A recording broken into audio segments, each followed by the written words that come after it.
So in today's video, we'll be discussing about Leh Ladakh in the month of May for families. So if you're someone who's planning a Ladakh road trip with your family in the month of May 2025, this video is ideally for you. If you know someone who's planning a trip to Ladakh with their family in the month of May, you can share this video with them so that they'll be helped with the insight that's going to be shared in this particular video. So now starting off with what you should be expecting in terms of weather. Now keep in mind that the month of May is pretty much the start of summer in Leh Ladakh. But the summer in Leh Ladakh is nothing compared to what summer in mainland of India is. So here the daytime temperature will range from anywhere between, I would say, 10 degrees in the daytime to anywhere between 20 degrees. While in the nights the temperature will be anywhere between -2 to, I would say, +12, depending entirely on where you are. Most places in Leh Ladakh will be extremely cold after sunset. It'll be windy and cold at the same site. But you do not need to really worry about the weather in the month of May, because it's not going to be extremely harsh like what it is in the winter months from November to March. Now, if you have already booked your flight tickets to either Srinagar or Leh, and you're planning and you've already decided to take your family to Leh Ladakh, and you're wondering what are the places that you should be visiting and what kind of experience you should be going for, let me run you through this. Now, when you're planning a trip and you haven't booked anything, this is for you. Try starting your trip from Srinagar and flying off from Leh, because this is the most ideal way to be doing a Leh Ladakh road trip with your family.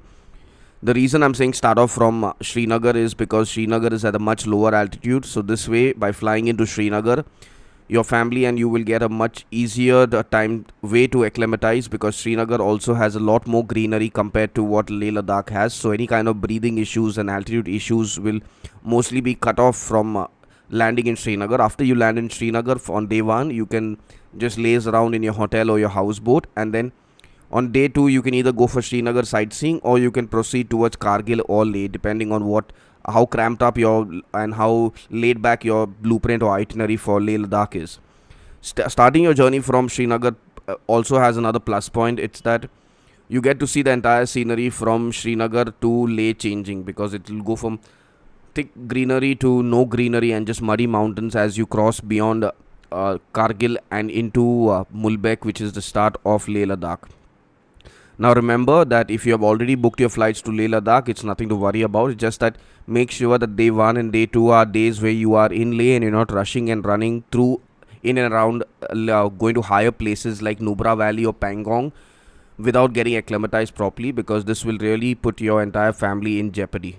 When you're embarking on a family trip to Leh Ladakh, it's always advisable to plan a relaxed road trip. And by a relaxed road trip, I would say, if you have less amount of days, if you have time constraint in the sense that you have, like, say 5 nights 6 days or 7 or 6 nights 7 days, do not plan on going to far off places like Somoriri or Hanle. Just go to places that are possible. So by default, rather than seeing 10 places in 7 days, you're seeing 5 places in 7 days, and these 5 places is where you can actually have fun and gather memories and experience with your family. So just imagine that if you're planning on going to in 7 days, planning on going to 10 places, you're going to be traveling every day, regardless of whether you want or you don't want it, for minimum 8 to 12 hours. And that's a lot of travel for a family. Even for a normal group of people, it's a lot of travel, because even if you are used to travel and you like traveling, you're not really comfortable and you're not going to enjoy just sitting in a vehicle for 8 to 12 hours. Sometimes it could be even 15 hours if there's a roadblock. So to avoid that kind of drama and unwanted stress on the body, to just keep on traveling the whole day, my personal recommendation is plan a laid back, relaxed trip where you're not really traveling every day for so long. So the ideal routing for a family for 1 week would be: day 1 you reach Leh, you rest in Leh. Day 2 you go for local sightseeing. Day 3 you go to Nubra Valley, you stay the night in Hundar. Day 4 you go to Turtuk. Either you stay the night in Turtuk or you come back to Hundar and you stay the night in Hundar. Day 5 you go to Pangong Taso Lake. For a family, I would personally never recommend staying the night at Pangong Taso, because if anyone has any kind of health issues or is finding it difficult to breathe, it's going to come up over there. So it's always better to visit Pangong and then stay in the nearby village of Tangse. So that's your day 5. Day 6 you return back to Leh, and day 7 you fly off. If you're planning a similar trip from Srinagar in 7 days, your day 1 would be in Srinagar, your day 2 would be in Leh, day 3 would be local sightseeing, day 4 would be Hundar. Turtuk is not possible. From Hundar, you go to Pangong Taso via the Shayok Road. Again, I would say do not stay at Pangong Taso Lake. Stay the night in Tangse village and then return back on day 5 to Leh, and day 6 you can fly out. So this is how a family trip for 1 week would be ideal for anyone who's planning. Now remember that when you are planning your family trip, most of the time it's the budget that is your biggest constraint. So do not really consider self-driving to Leh Ladakh with your family because it's not worth it. It's best enjoyed when you are hiring a local driver. The reason being, one way you're avoiding your car from taking the battering. The car is seriously going to take a hammering and a pounding in Leh Ladakh. On top of that, if by chance it starts snowing at any of the passes, be it Zojila, be it Kardungla, be it uh, Changla Pass, you're going to avoid the drama of getting stuck there and putting your entire family at risk, because when it snows there, the weather's going to change in a matter of minutes, and ideally you do not want to put yourself and your family in a position of life or death when you're on a holiday to enjoy. So avoid self-driving, hire a local taxi. If money is a constraint, you can always take an Eco or a Ertiga, which is much cheaper than a Innova Krista.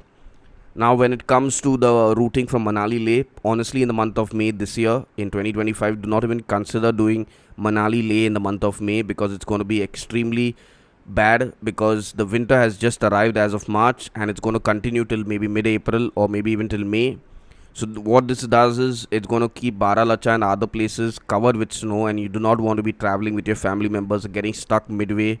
There have been times even in the month of May and June that we have been stuck over there for over 24 hours because of a roadblock, because of a landslide, or because of a snowstorm that has occurred. So do not do this with your families in the month of May. It's not an ideal time to go via Manali. No matter what people tell you, do not go by that. It's your choice ultimately.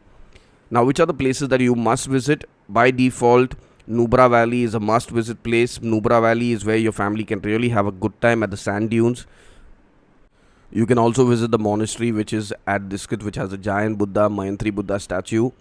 What else you can do over there is there's a beautiful go-kart track for children, which is a very good experience for your children to have to go around go-karting in arguably the highest go-kart track in the world. There's also ATV buggies which are there in the desert, where you and your children or your family members, your parents, can give it a try. Zip lining is also an activity which can be done. So there's plenty of things to be done in Nubra Valley. If you're not into all these adventure activities, you can just chill by the river Shayok and just experience peace with your family and have a small day picnic. Now, another very good place that you should be visiting is Pangong Taso Lake or Somoriri, depending on if time permits. If you're doing a trip which is beyond 7 days, definitely add Somoriri and Hanle to your blueprint, because that's a very good experience to be going all the way. And I would say Somoriri Lake is one lake which will blow your mind away. Now, when it comes to what are the essential and pro tips for family members, acclimatization is key. So you need to acclimatize really, really well. And the best way to acclimatize is to spend a couple of days before your trip also resting and hydrating. Drink a lot of water. Make sure everyone in your family is consuming at least a minimum of 2 liters of water from the time you watch this video, so that you're well prepared to consume a lot of water. Do not go beyond and try consuming 4-5 liters, because even that will have its side effects. So just keep to 2 liters of water in a day. Have small sips so that you're not really in a stressful manner of going to pee every now and then. Pack wisely. Do not overpack, but you need to carry the essentials like your sunglasses. You need a very good pair of shoes. You do not need hiking boots for Leh Ladakh, but you need shoes which have a good grip. So a basic pair of shoes from maybe Adidas or any kind of store is pretty good enough to take up your entire journey to Leh Ladakh. You do not need to worry about that. Remember that Leh Ladakh only postpaid SIM cards works, and the best postpaid SIM cards are BSNL, Airtel and Jio. Vodafone postpaid really has very bad network, so do not rely on that. Prepaid will not work. So make sure that you have someone in your family has a postpaid SIM, so that you all can keep connected with the rest of the family back at home. While traveling to Leh Ladakh, you need an inner line permit, which has to be done online. Without that, you cannot travel. So make sure that you do your inner line permit well in advance before you reach Leh Ladakh. It's an e-copy that's needed to be traveling with.